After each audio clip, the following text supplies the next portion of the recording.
Hello दोस्तों, जरा एक पल के लिए सोचिए। क्या आप वाकई इंसानों को समझते हैं?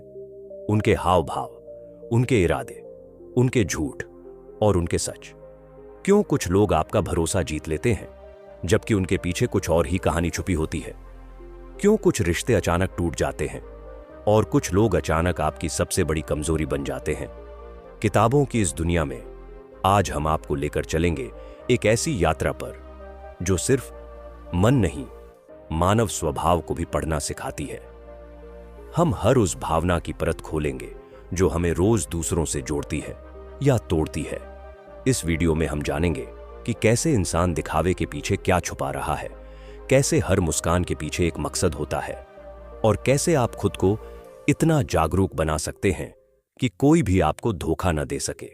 तो अगर आप लोगों की सोच, उनकी चाल और उनके इरादों को पढ़ना सीखना चाहते हैं तो इस वीडियो को अंत तक जरूर देखिए, क्योंकि अंत में जो इंसानों की फितरत को समझ लेता है वही दुनिया पर राज करता है। First law, master your emotional self, law of irrationality. जरा सोचिए, आपने कभी कोई ऐसा फैसला लिया है जिसे लेकर बाद में अफसोस हुआ? कोई ऐसा कदम जो गुस्से, डर या जल्दबाजी में उठाया गया था? क्या कभी आपने सोचा है कि आप जिसे सोच समझकर किया गया निर्णय मानते हैं वो शायद आपके अंदर छुपी कोई अनदेखी भावना की आवाज थी? हम सब अपने आप को तार्किक मानते हैं कि हम अपने फैसले सोच समझ कर लेते हैं, पर सच्चाई क्या है? सच्चाई यह है कि हमारे फैसलों पर हमारी भावनाएं राज करती हैं। गहराई से देखें तो हम में से हर कोई किसी न किसी भावना का गुलाम है। गुस्सा, ईर्ष्या, लालच, असुरक्षा या फिर झूठा गर्व। कल्पना कीजिए, एक बिजनेस मीटिंग में आप बैठे हैं। सामने वाला इंसान आपकी बातों को काटता जा रहा है। आपका चेहरा मुस्कुराता है, लेकिन भीतर आग लग चुकी है। आप जानते हैं कि गुस्सा दिखाना सही नहीं होगा, फिर भी जैसे ही मीटिंग खत्म होती है आप एक ऐसा फैसला कर बैठते हैं जो उस गुस्से का बदला ले सके। यही तो है इमोशंस का जाल, जहां हम सोचते हैं कि हम निर्णय ले रहे हैं, पर असल में वो हमारी भावनाएं होती हैं जो पर्दे के पीछे से हमें नचा रही होती है। यही कारण है कि हर महान लीडर, हर सफल व्यक्ति सबसे पहले अपने इमोशंस का मास्टर बनता है, क्योंकि जो खुद पर काबू नहीं पा सकता वो दूसरों पर क्या असर डालेगा। हम बचपन से सिखाए जाते हैं कि रोना गलत है, डरना कमजोरी है और गुस्सा पाप है। हम सीखते ही नहीं कि इन भावनाओं को पहचानें, उन्हें समझें। हम उन्हें दबाते हैं, पर दबाई गई भावना ज्वालामुखी की तरह होती है, धीरे धीरे अंदर उबलती रहती है और फिर एक दिन फट पड़ती है। इस अध्याय की शुरुआत हमें वहां ले जाती है जहां हम अपनी ही परछाइयों से डरते हैं, जहां हम अपनी गलतियों को दूसरों पर थोपते हैं, जहां हम हर हार की वजह कोई और मान लेते हैं। अब कल्पना कीजिए एक इंसान की जो हर मुश्किल में शांत रहता है, जिसे लोग उकसाने की कोशिश करते हैं पर वो हंसकर बात को मोड़ देता है, जो तब भी सही निर्णय लेता है जब हालात नफरत से भरे हों। वो इंसान कोई सुपर हीरो नहीं है, वो बस अपने इमोशंस का मालिक बन चुका है। ऐसा बनना कोई जादू नहीं, पर इसके लिए पहले अपने अंदर की परतें खोलनी होंगी। हर उस भावना को पहचानना होगा जो हमें कमजोर बनाती है। जब आपको गुस्सा आए, खुद से पूछिए, क्या इसका कारण वाकई सामने वाला है? जब आप डरे हों, पूछिए, क्या डर असली है या मेरे दिमाग का खेल है? जब आप किसी से नफरत करें, गहराई से जानिए, क्या ये नफरत असल में किसी अपने से मिली चोट है?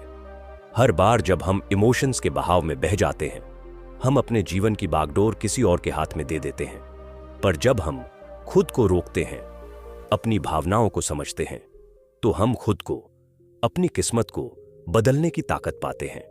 इस अध्याय का सार यही है कि आप जितना अपने इमोशंस को जानेंगे उतना ही आप दुनिया को जान पाएंगे, क्योंकि अंत में जिंदगी का असली मास्टर वही होता है जो अपने अंदर के तूफान को चुपचाप बैठकर सुन सकता है, बिना डरे, बिना भागे।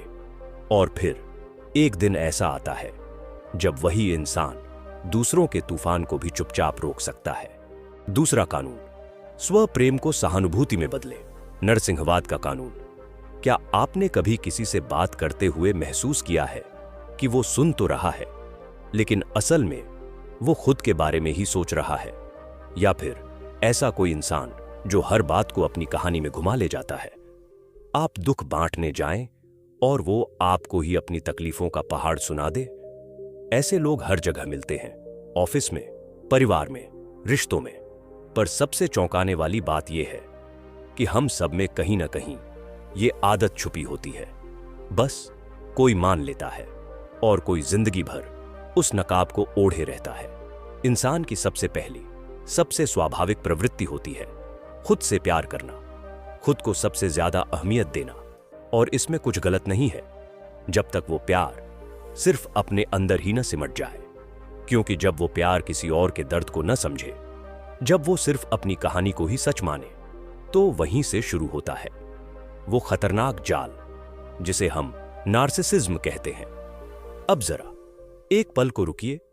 कल्पना कीजिए, एक बच्चा जिसे बचपन में सराहना मिली, पर शर्तों के साथ, जिससे कहा गया तभी अच्छा हो जब तुम अव्वल आओगे, तुम्हारी अहमियत तुम्हारी उपलब्धियों में है। धीरे धीरे वो बच्चा अपनी असल पहचान खोने लगता है।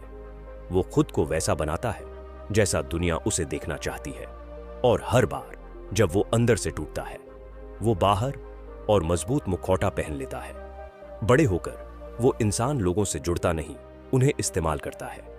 हर तारीफ उसे हवा देती है, हर आलोचना उसे आग। अब सोचिए, क्या ऐसे लोगों को बदलना मुमकिन है? हां, लेकिन केवल तब जब वो खुद के प्यार को दूसरों की भावना से जोड़ पाए, जब वो अपनी पीड़ा को दूसरों की तकलीफ समझने की खिड़की बना पाए। क्योंकि सच्चा बदलाव वहीं से आता है जहां आत्म प्रेम करुणा में बदलता है। जरा रुकिए, एक दिन आप भी किसी ऐसे मोड़ पर खड़े हो सकते हैं जहां कोई आपकी बात नहीं समझेगा, जहां आपको लगेगा कि पूरी दुनिया खुदगर्ज है। और तब अगर आपने एम्पैथी सीखी है, तो आप जानेंगे कि दूसरों की चुप्पी के पीछे भी एक चीख छुपी होती है। आपके सामने बैठा इंसान जो कठोर लगता है, शायद वो भी अंदर से टूटा हुआ है। जो बात नहीं करता, शायद वो डरता है कि उसकी आवाज कोई सुनेगा ही नहीं। हर इंसान के पास एक कहानी है जो उसे बनाया है। अगर हम उन कहानियों को सुनना सीख जाएं, तो रिश्ते टूटेंगे नहीं, बनेंगे। एम्पैथी कोई किताबों में सिखाई जाने वाली चीज नहीं है। ये तब आती है जब आप खुद से सवाल पूछते हैं, मैं सब कुछ जानते हुए भी क्या किसी और को समझने की कोशिश कर रहा हूं? जब आप किसी को सुनते हैं बिना उसकी बात काटे, जब आप किसी की आंखों में दर्द देख लेते हैं जिसे उसने कभी शब्दों में कहा ही नहीं, तब आप नार्सिसिज्म से दूर इंसानियत के असली रूप की तरफ बढ़ रहे होते हैं। और यही वो क्षण होता है जब आप सिर्फ अच्छे नहीं बनते, बल्कि वो इंसान बन जाते हैं जिसे दुनिया सच में सुनना चाहती है। क्योंकि इस दुनिया में सबसे बड़ी कमी पैसों की नहीं, बल्कि उस इंसानी स्पर्श की है जो बिना शब्दों के भी सब कह जाए। तो आइए खुद को जानिए, अपने अंदर के शोर को शांत कीजिए और फिर दूसरों की धड़कनों को सुनना शुरू कीजिए। क्योंकि जब आप खुद को महसूस करना सीख जाते हैं, तभी आप दूसरों को भी सच में महसूस कर पाते हैं। Third law, see through people's masks, law of role playing. क्या आपने कभी किसी को पहली बार देखा और सोचा, क्या शानदार इंसान है ये, और फिर वक्त के साथ वही इंसान आपकी जिंदगी का सबसे बड़ा धोखा बन गया? या फिर ऐसा हुआ हो कि कोई बेहद शांत, मीठा बोलने वाला शख्स अचानक झर उगलने लगे और आप समझ ही न पाए कि असली चेहरा क्या था और नकाब कौन सा? सच तो यह है, हर इंसान एक रोल निभा रहा है। हर कोई एक ऐसा चेहरा पहने घूम रहा है जो समाज ने उसे सिखाया है, जो रिश्तों ने उसे मजबूर किया है पहनने को, या जो उसके डर और लालच ने उसे उड़ा दिया है। और यही नकाब हमारी सबसे बड़ी भूल बन जाता है, क्योंकि हम उस चेहरे पर भरोसा कर लेते हैं जो दिखाया जाता है, ना कि उस सच्चाई पर जो छुपाई जाती है।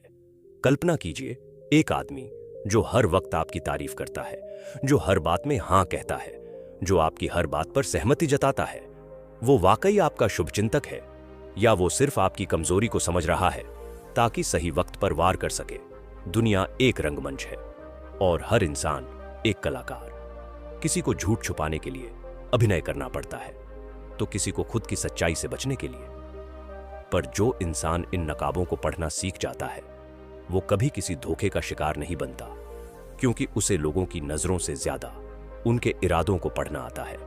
अब सवाल उठता है, क्या हर मुस्कुराता चेहरा फरेब है? नहीं, लेकिन हर मुस्कान भरोसे के लायक भी नहीं होती। हर इंसान की आंखें उसकी भाषा से कहीं ज्यादा बोलती हैं। उनके शरीर की हर हरकत उनके इरादों का सुराग देती है। जब कोई बहुत ज्यादा सही बनने की कोशिश करता है तो वो अक्सर कुछ छुपा रहा होता है। आपने नोट किया होगा, कुछ लोग बहुत ज्यादा विनम्र होते हैं, इतने कि वो अपने विचार ही नहीं रखते। असल में वो डरते हैं कि अगर उन्होंने सच्चाई दिखाई तो लोग उन्हें छोड़ देंगे, और ऐसे में वो एक ऐसा किरदार गढ़ लेते हैं जो सबको पसंद आए। पर वो किरदार वक्त के साथ कमजोर पड़ता है, क्योंकि झूठ चाहे जितना भी सज्जा लो, एक दिन टूटता जरूर है। अब कल्पना कीजिए एक ऐसा इंसान जो हर किसी को चुपचाप देखता है। वो मुस्कुराता है, पर उसकी नजरें गहराई से भांप लेती हैं कि कौन क्या सोच रहा है। वो सामने वाले की चाल, आवाज, हाव भाव सब कुछ समझ लेता है। ऐसा इंसान दूसरों को नहीं बदलता, वो खुद को इतना सजग बना लेता है कि कोई उसे बदल न सके।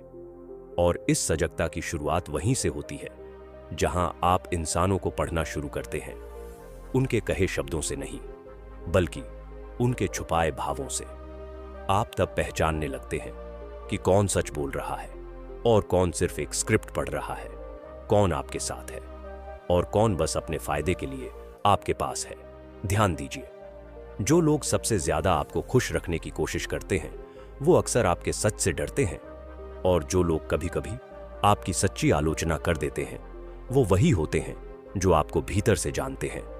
दुनिया में सच्चाई कम नहीं हुई है, पर उसे पहचानने वाले कम हो गए हैं। इसलिए अगर आप खुद को सुरक्षित रखना चाहते हैं, अगर आप रिश्तों में स्थिरता चाहते हैं, तो सीखिए लोगों के नकाब के पीछे छिपे चेहरे को पहचानना, क्योंकि असली ताकत उस इंसान के पास होती है जो मुस्कुराते चेहरे के पीछे छिपी उदासी भी देख सके, जो भीड़ में भी अकेले इंसान की चुप्पी को सुन सके, और जो दुनिया के रंगमंच पर सबसे पहले पर्दे के पीछे झांक सके। याद रखिए, जब आप देखना शुरू करते हैं तो लोग छुपना बंद कर देते हैं, और वहीं से शुरू होती है आपकी असली शक्ति। चौथा कानून, लोगों के चरित्र की ताकत निर्धारित करना। कंपल्सिव बिहेवियर का कानून। आप किसी को सालों से जानते हैं, साथ उठना बैठना, काम करना, हंसना, रोना, सब कुछ किया है। आपको लगता है कि आप उसे पूरी तरह पहचानते हैं, लेकिन फिर एक दिन एक छोटा सा संकट आता है और वही इंसान एकदम बदल जाता है।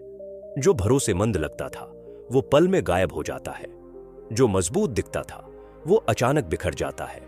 ऐसे में सवाल उठता है, क्या हम वाकई लोगों को जानते हैं? कई बार हम चेहरे पहचान लेते हैं, आदतें समझ लेते हैं, पर एक चीज जो हम बार बार अनदेखी कर देते हैं वो है किसी इंसान का चरित्र, उसका असली स्वभाव। क्योंकि असली इंसान वही होता है जो वो तब बन जाता है जब हालात उसके खिलाफ होते हैं। हम अक्सर लोगों को उनकी बातों से आंकते हैं, जो दिखाते हैं, जो बोलते हैं, जो वादे करते हैं, पर जब उनके शब्दों की परतों को हटाओ तो उनके अंदर एक पैटर्न छुपा होता है, एक ऐसा व्यवहार जो बार बार दोहराया गया है। इसी पैटर्न को कहते हैं कंपल्सिव बिहेवियर, यानी मजबूरी में दोहराई गई हरकतें। ऐसी आदतें जो इंसान बार बार करता है, चाहे वो जानता हो कि वो गलत है, चाहे उन्हें छुपाने की कितनी भी कोशिश की जाए। अब जरा ध्यान से सोचिए, क्या आपके जीवन में कोई ऐसा इंसान है जो हर बार गुस्से में वही शब्द कहता है, या जो हर बहस में पीड़ित बनने का नाटक करता है, या जो हर रिश्ते में खुद को मासूम दिखाकर दूसरों को दोष देता है? ये सब महज इत्तेफाक नहीं होते, ये हैं वो गहरी जड़ें जो उनके व्यक्तित्व में इतने गहरे ढंसी होती हैं कि वो चाहकर भी नहीं बदलते। और यही कारण है कि जब आप किसी के साथ गहरा रिश्ता बनाना चाहें, चाहे वो दोस्ती हो, व्यापार हो या जीवन साथी, तो आपको उनकी नीयत नहीं, उनके चरित्र को पढ़ना होगा।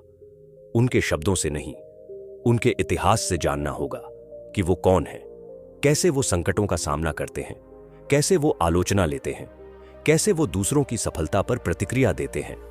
क्योंकि असली इंसान वही होता है जो अपने खराब वक्त में सामने आता है। आप देखेंगे, कुछ लोग हर बार असफलता पर दूसरों को दोष देते हैं, कुछ लोग हमेशा पीड़ित बनने की कला में माहिर होते हैं और कुछ ऐसे होते हैं जो हर हाल में शांत रहते हैं, सीखते हैं, गिरते हैं और फिर मजबूती से उठते हैं। ऐसे लोग कम होते हैं, पर उनकी पहचान वही करता है जो देखना जानता है। चरित्र को पहचानना कोई आसान काम नहीं, क्योंकि ये वो चीज है जो शब्दों में नहीं, हरकतों में छुपी होती है। ये तब उजागर होता है जब कोई इंसान दबाव में होता है, जब उसे कोई फायदा नहीं दिखता, जब सामने वाला कमजोर होता है और फिर भी वो इंसाफ करता है। आप किसी को छोटे छोटे पलों में परख सकते हैं। कैसे वो वेटर से बात करता है, कैसे वो अपनी गलती को मानता है या छुपाता है, कैसे वो तब व्यवहार करता है जब उसे कोई देख नहीं रहा होता। यही वो लक्षण है जो किसी इंसान की आत्मा को दर्शाते हैं। तो जब अगली बार आप किसी पर भरोसा करने लगे, तो सिर्फ उनकी तारीफों, उनके मुस्कानों या उनके दावे न सुने। गहराई में जाइए, उनकी आदतों को देखिए, उनके पुराने फैसलों को जानिए, उनकी प्रतिक्रियाओं को गौर से समझिए, क्योंकि जो इंसान बार बार एक ही गलती करता है वो उसे फिर से करेगा, चाहे आपने कितनी भी उम्मीद क्यों न लगा ली हो। और जो इंसान बार बार सीखता है, खुद को सुधारता है, उसके साथ खड़े रहना किसी सौभाग्य से कम नहीं। याद रखिए, बुद्धिमानी यही है कि हम लोगों को उनके अभिनय से नहीं, उनकी आदतों से पहचानें, क्योंकि जब आप किसी के चरित्र को जान जाते हैं तो आप भविष्य देख लेते हैं उससे पहले कि वो आपकी जिंदगी का हिस्सा बने। Fifth law, become an elusive object of desire, law of covetousness. कभी आपने गौर किया है, जो चीज हमें आसानी से मिल जाती है वो धीरे धीरे अपनी चमक खोने लगती है, और जो चीज दूर हो, छुपी हो, जिस तक पहुंच पाना मुश्किल लगे, वो हमें और भी ज्यादा लुभाने लगती है। यह इंसानी फितरत है। हमें वही चीज सबसे ज्यादा चाहिए होती है जो हमारे पास नहीं है, और जो हमारे पास है उसे हम अक्सर नजरअंदाज कर देते हैं। अब सोचिए, कभी कोई इंसान आपकी जिंदगी में आया होगा जिसने आपसे खास बात की, आपको समय दिया, पूरा ध्यान दिया, पर कुछ दिनों बाद आप खुद ही उससे दूर होने लगे।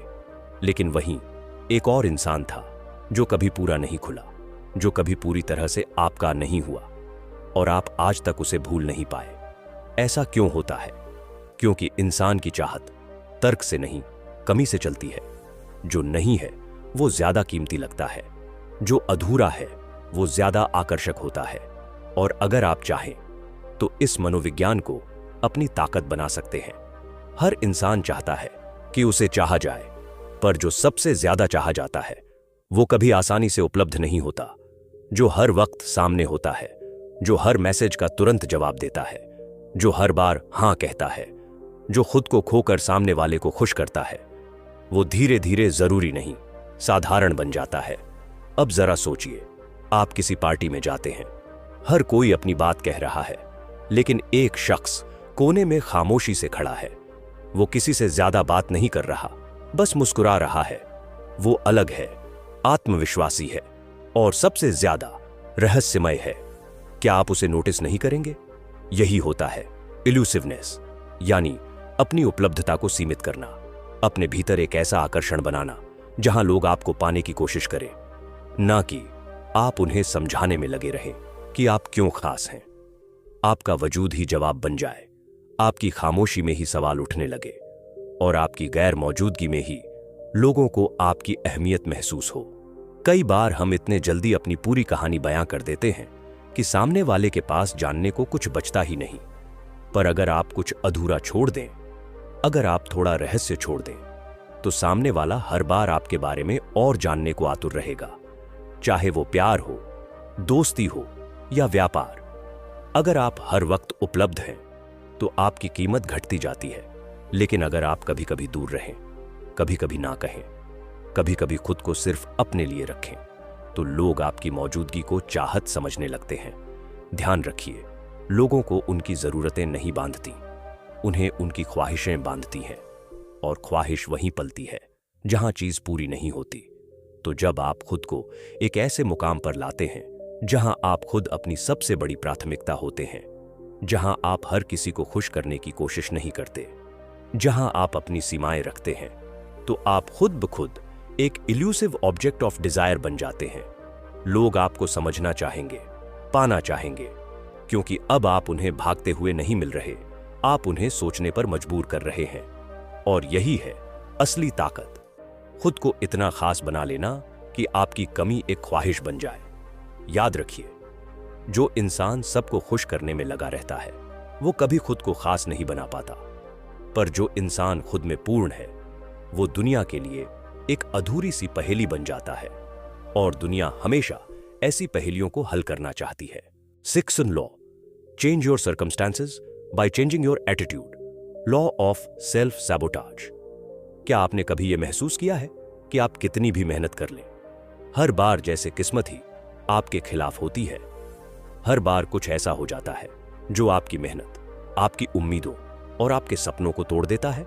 शायद आपको लगता है कि यह दुनिया ही गलत है, लोग आपकी कद्र नहीं करते, हालात हमेशा आपके विरोध में रहते हैं, या फिर आपके साथ कुछ तो ऐसा है जो हर बार चीजें बिगाड़ देता है।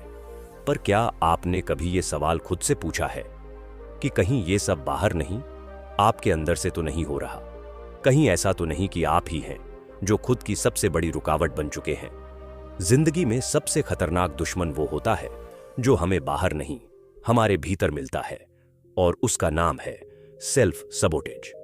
यह वही आदत है जब आप खुद अपने ही रास्ते में कांटे बिछा देते हैं, जब आप अपने डर, अपने शक, अपनी असुरक्षा को सच्चाई मान लेते हैं और बिना जाने खुद को नीचे गिराने लगते हैं। अब एक छोटी सी कहानी सोचिए। एक बच्चा है जो बचपन से सुनता आया है कि तू कुछ बड़ा नहीं कर पाएगा, तेरे अंदर दम नहीं है, तेरे जैसे लोग कभी सफल नहीं होते। वो बच्चा बड़ा होता है, पढ़ता है, कोशिश करता है, लेकिन जब भी उसे कोई बड़ा मौका मिलता है वो अनजाने में उसे खो देता है। कभी देर कर देता है, कभी खुद पर भरोसा नहीं कर पाता, कभी गलत लोगों पर भरोसा कर बैठता है और फिर कहता है मुझे मौके ही नहीं मिले। पर सच्चाई ये है, मौके आए थे, लेकिन उसका माइंडसेट पहले ही तय कर चुका था कि वो उन्हें संभाल नहीं पाएगा। यही है एटीट्यूड की ताकत। आपकी सोच ही तय करती है कि आप जीतेंगे या हारेंगे, कभी कभी तो शुरू होने से पहले ही। एटीट्यूड सिर्फ एक नजरिया नहीं है, ये वो चश्मा है जिससे आप इस दुनिया को देखते हैं। अगर आपका चश्मा धुंधला है तो सामने खड़ा मौका भी मुसीबत जैसा दिखेगा। अब सोचिए, अगर आप हर बार सोचते हैं मेरे साथ तो हमेशा ऐसा ही होता है, मेरी किस्मत ही खराब है, मुझसे नहीं होगा, तो ये वाक्य सिर्फ शब्द नहीं रह जाते, ये आपके दिमाग की दीवार बन जाते हैं जो हर नई संभावना को बाहर ही रोक देते हैं। इस दुनिया में दो तरह के लोग होते हैं, एक जो हर परिस्थिति में बहाने ढूंढते हैं, दूसरे जो हर परिस्थिति में रास्ता ढूंढते हैं। और ये फर्क उनके हालात में नहीं होता, ये फर्क उनके एटीट्यूड में होता है। आप चाहें तो दुनिया को कोसते रह सकते हैं, या फिर आप खुद से एक वादा कर सकते हैं कि चाहे जैसी भी परिस्थिति हो, आप खुद को हारने नहीं देंगे। क्योंकि जब आप अपने सोचने का तरीका बदलते हैं, तब आपकी किस्मत नहीं, आपकी दुनिया बदल जाती है। और हां, ये आसान नहीं है। हर रोज आपको अपने अंदर की उस आवाज से लड़ना होगा जो कहती है तू नहीं कर सकता। लेकिन हर बार जब आप उस आवाज को नजरअंदाज करते हैं, हर बार जब आप खुद पर भरोसा करते हैं, हर बार जब आप गिरकर भी उठ खड़े होते हैं, आप अपने पुराने अस्वों को पीछे छोड़ देते हैं। आप खुद को एक नई दिशा में ढालते हैं, एक ऐसी दिशा जहां आप हालातों के गुलाम नहीं, मास्टर बनते हैं। याद रखिए, बदकिस्मती सिर्फ एक भ्रम है जिसे हम अपनी ही नजरों से पालते हैं। लेकिन जब हम ये मान लेते हैं कि हमारी एटीट्यूड ही हमारी असली ताकत है, तो हम हर हार में एक सबक देखते हैं, हर मुश्किल में एक मौका और हर अंधेरे में एक उम्मीद। तो अगली बार जब आप सोचें कि मेरे साथ ही क्यों, तो खुद से पूछिए, क्या मैं खुद ही तो अपने रास्ते में नहीं खड़ा हूं? और अगर जवाब हां है, तो मुस्कुराइए, क्योंकि अब आपके पास सबसे बड़ी शक्ति है, और बदलने की शक्ति। Seventh law, confront your dark side, law of repression. क्या आपने कभी खुद से भागने की कोशिश की है? रात के सन्नाटे में जब सब कुछ शांत होता है और आप अकेले होते हैं, तब आपके अंदर कोई आवाज उभरती है, कोई पुराना दर्द, कोई अधूरी ख्वाहिश, कोई गुस्सा, कोई डर, जिसे आप रोज दिन के शोर में दबा देते हैं। पर वो फिर भी वहां है, आपके भीतर, शांत पर ताकतवर। एक ऐसा हिस्सा जिसे आप दुनिया को नहीं दिखाते। हम सबके अंदर एक अंधेरा हिस्सा होता है, एक ऐसी परछाई जिसे हम न देखना चाहते हैं, न स्वीकारना। हम खुद को सभ्य, शांत और समझदार दिखाते हैं, पर कभी कभी एक छोटी सी बात हमें उस रूप में बदल देती है जिसे हम पहचान नहीं पाते। आपने देखा होगा, कोई शांत दिखने वाला व्यक्ति अचानक किसी बात पर उग्र हो जाता है। कोई हंसता हुआ चेहरा अकेले में टूट जाता है। कोई विनम्र इंसान जरा सी आलोचना पर बेकाबू हो जाता है। क्यों? क्योंकि हम अपने अंदर के अंधेरे को नहीं पहचानते। हम उसे दबा देते हैं, छुपा देते हैं और सोचते हैं कि वो कभी बाहर नहीं आएगा। लेकिन वो आता है, और तब आता है जब हम सबसे कमजोर होते हैं। आपके अंदर जो गुस्सा दबा हुआ है, जो जलन, जो डर, जो नफरत, अगर आप उसे समझेंगे नहीं तो एक दिन वो आपको अपने कब्जे में ले लेगा, और ये सब बिना आपकी इजाजत के होगा। अब जरा सोचिए, अगर आप उस अंधेरे को पहचान लें, उसे देखें, समझें और उसे अपने ही हथियार में बदल दें, तो क्या आप और भी ताकतवर नहीं हो जाएंगे? यहां कोई ज्ञान की बात नहीं हो रही, यहां खुद के उस हिस्से की बात हो रही है जिसे आप खुद से भी छुपाते हैं। कभी आपने किसी को तकलीफ दी और बाद में खुद को दोषी महसूस किया। कभी किसी की सफलता से चिढ़ हुई लेकिन चेहरे पर मुस्कान बनाए रखी। कभी खुद को बड़ा दिखाने के लिए झूठ बोला। ये सब संकेत हैं कि आपके भीतर एक ऐसी शक्ति है जो नियंत्रित नहीं, दबी हुई है, और जो चीज दबती है वो एक दिन विस्फोट बन जाती है। इंसान तभी पूरा बनता है जब वो अपने उजाले के साथ साथ अपने अंधेरे को भी स्वीकार करता है, क्योंकि जो अपनी परछाइयों से भागता है वो कभी खुद को जान ही नहीं पाता। सच्चा आत्मविश्वास वहीं से आता है जब आप कह सकें, हां, मेरे अंदर कमियां हैं, पर मैं उन्हें छुपा नहीं रहा, मैं उन्हें समझ रहा हूं। अब सवाल है, इस अंधेरे से निपटा कैसे जाए? पहला कदम है ईमानदारी। खुद के सामने ईमानदार बनना, बिना नकाब, बिना बहाने। रोज खुद से पूछिए, किस बात ने मुझे परेशान किया? क्या मैं सच में खुश हूं या सिर्फ दिखावा कर रहा हूं? मुझे किस चीज से डर लगता है जिसे मैं मान नहीं रहा? और जब आप ये सवाल खुद से पूछते हैं तो आप अपने अंदर के अंधेरे से दूर नहीं, पास जाने लगते हैं। धीरे धीरे आप देखेंगे कि वो अंधेरा ही आपको मजबूत बना रहा है। वो गुस्सा अगर समझा जाए तो हिम्मत में बदल सकता है। वो जलन अगर पहचानी जाए तो प्रेरणा बन सकती है। वो डर अगर स्वीकारा जाए तो शक्ति में बदल सकता है। यही है इंसान की सबसे बड़ी ताकत। अपने अंधेरे को देखकर भी उसे डरना नहीं, क्योंकि जो अपने भीतर के तूफानों से लड़ना सीख जाता है उसे बाहर की दुनिया कभी हिला नहीं सकती। तो अगली बार जब आप खुद को किसी गलत भावना में डूबा पाए, उसे दबाने की कोशिश मत कीजिए। बैठ जाइए, उसे देखिए, उससे बात कीजिए और कहिए, मैं जानता हूं तुम मेरे अंदर हो, लेकिन अब मैं तुम्हें समझता हूं। उस पल से आप औरों से नहीं, खुद से जीतने लगते हैं, और ये जीत दुनिया की किसी भी लड़ाई से बड़ी होती है। 8वां कानून, सावधानी से काम ले। कानून इनवी। कभी कभी जिंदगी में ऐसा होता है कि आप किसी के साथ अपनी खुशी बांटना चाहते हैं। एक नई नौकरी मिली, कुछ बड़ा हासिल किया, या कोई सपना पूरा हुआ। आप उम्मीद करते हैं कि सामने वाला आपकी खुशी में खुश होगा, लेकिन उसकी मुस्कान थोड़ी फीकी लगती है। उसकी आंखें कुछ और कहती हैं, जैसे आपकी सफलता उसे चुभ रही हो। क्या आपने कभी यह महसूस किया है? कभी ऐसा हुआ है कि आपने अपना बेस्ट दिया और जिस इंसान को आप सबसे करीब मानते थे वही आपसे दूर होने लगा? आप समझ ही नहीं पाते कि गलती कहां हुई, पर सच्चाई यह है, गलती नहीं थी बल्कि ईर्ष्या थी। एक ऐसी भावना जो नजर नहीं आती लेकिन रिश्तों की बुनियाद को अंदर से खोखला कर देती है। एनवी, एक शब्द जो छोटा लगता है, लेकिन इसका असर जिंदगी के हर कोने में फैल जाता है, क्योंकि इंसान की सबसे पुरानी, सबसे छुपी और सबसे खतरनाक भावना यही है। अब सोचिए, हम सब ने कभी ना कभी ईर्ष्या महसूस की है, जब किसी की किस्मत चमकी और हमारी नहीं, जब किसी को वो मिला जिसके लिए हमने दुआ मांगी थी, जब कोई वो बोल गया जो हम हमेशा कहना चाहते थे।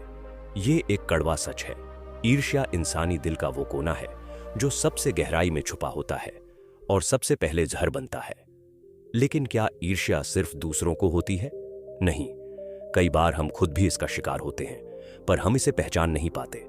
हम सोचते हैं कि उसकी किस्मत अच्छी है, उसके पास पैसे हैं, इसलिए वो सफल है, उसे मौके मिले, मुझे नहीं। ये सब बहाने नहीं हैं, ये हमारे फ्रेजाइल ईगो की आवाज है। एक ऐसा अहंकार जो खुद को कमजोर महसूस नहीं करना चाहता, जो सामने वाले की चमक को देखकर खुद को छोटा समझने लगता है और फिर धीरे धीरे अंदर से जलता है। पर इससे भी ज्यादा खतरनाक बात यह है, ईर्ष्या अक्सर चेहरे पर मुस्कान लेकर आती है। वो आपको गले भी लगाएगी, आपकी तारीफ भी करेगी, लेकिन पीठ पीछे आपको गिराने का मौका ढूंढेगी। और सबसे ज्यादा ये उन लोगों में दिखती है जो खुद को आपसे कम मानते हैं, पर कभी मानते नहीं। अब सोचिए, अगर आप ऐसे लोगों से घिरे हैं तो आपको सबसे पहले चेहरों के पीछे की नजरें पढ़नी आनी चाहिए, क्योंकि जो इंसान हर वक्त आपकी नकल करता है, जो आपके कदम पर नजर रखता है, जो आपके अच्छे पलों पर खामोश रहता है, वो अक्सर आपका सबसे बड़ा जलन रखने वाला होता है। पर यहां एक और सच्चाई छुपी है, आप भी किसी का ऑब्जेक्ट ऑफ एनवी हो सकते हैं। आपका आत्मविश्वास, आपकी मेहनत, आपकी ऊर्जा किसी और के लिए वो आईना बन सकती है जिसमें उन्हें खुद की कमियां दिखाई देती हैं। तो क्या इसका मतलब यह है कि हम सफल होना छोड़ दें? बिल्कुल नहीं। इसका मतलब यह है कि हमें समझदारी से जीना सीखना होगा। हर सफलता पर दुनिया को बताना जरूरी नहीं, हर जीत को सबके साथ बांटना जरूरी नहीं। कभी कभी खामोशी सबसे बड़ी ढाल होती है, जो आपको उन निगाहों से बचा सकती है जिनमें मुस्कान कम और जलन ज्यादा होती है।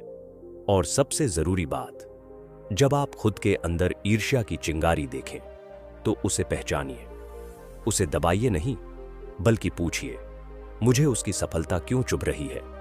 क्या मैं उससे सीख सकता हूं या सिर्फ जलता रहूंगा? क्योंकि जो इंसान अपनी ईर्ष्या को पहचान लेता है, वो खुद की सबसे बड़ी कमजोरी को ताकत में बदल सकता है। याद रखिए, ईर्ष्या का इलाज कंपैरिजन नहीं, क्लैरिटी है। जब आप जान जाते हैं कि आपकी दौड़ किसी और से नहीं है, बल्कि सिर्फ खुद से है, तब आप आजाद हो जाते हैं। और जब आप आजाद हो जाते हैं तो दुनिया आपको देखकर नहीं जलती, बल्कि आपसे सीखती है। तो दोस्तों, ये थी डिकोड ह्यूमन नेचर की वो 10 अनकही, अनसुनी पर गहराई से भरी बातें। हर अध्याय हमें खुद से एक कड़ा सवाल पूछने पर मजबूर करता है, मैं वाकई इंसानों को समझता हूं या सिर्फ उनके चेहरे देखता हूं? इस किताब ने हमें यह सिखाया कि इंसान सिर्फ जो बोलता है वही नहीं होता, वो जो छुपाता है वही असली होता है। हमने जाना कि लोग क्यों बदलते हैं, क्यों मुस्कान के पीछे जलन छुपी होती है, क्यों कोई हमें छोड़कर चला जाता है जबकि सब ठीक लग रहा था। और सबसे जरूरी, हमने सीखा कि अगर हम दूसरों को समझना चाहते हैं तो पहले खुद को पढ़ना होगा। हर नियम, हर भावना, हर संघर्ष आपको अपने भीतर की परतों से मिलाने आया था, क्योंकि जब आप खुद को समझ जाते हैं तब दुनिया की चाल भी आपको धोखा नहीं दे सकती। और अब अगर यह वीडियो आपको थोड़ा भी सोचने पर मजबूर कर गया हो, अगर आपने कहीं ना कहीं खुद को इनमें पहचाना हो, तो इस वीडियो को जरूर लाइक कीजिए, शेयर कीजिए और बुकपीडिया चैनल को सब्सक्राइब करना मत भूलिए। हम हर किताब के जरिए आपको खुद से जोड़ने आए हैं। हर शब्द, हर कहानी आप पई के परिणितब आपकी जिंदगी का हिस्सा बन सके, बस यही मकसद है। तो मिलते हैं अगली किताब, एक नए सफर और खुद के एक और अनदेखे चेहरे के साथ। तब तक याद रखिए, दुनिया को बदलने से पहले जरूरी है खुद को जानना।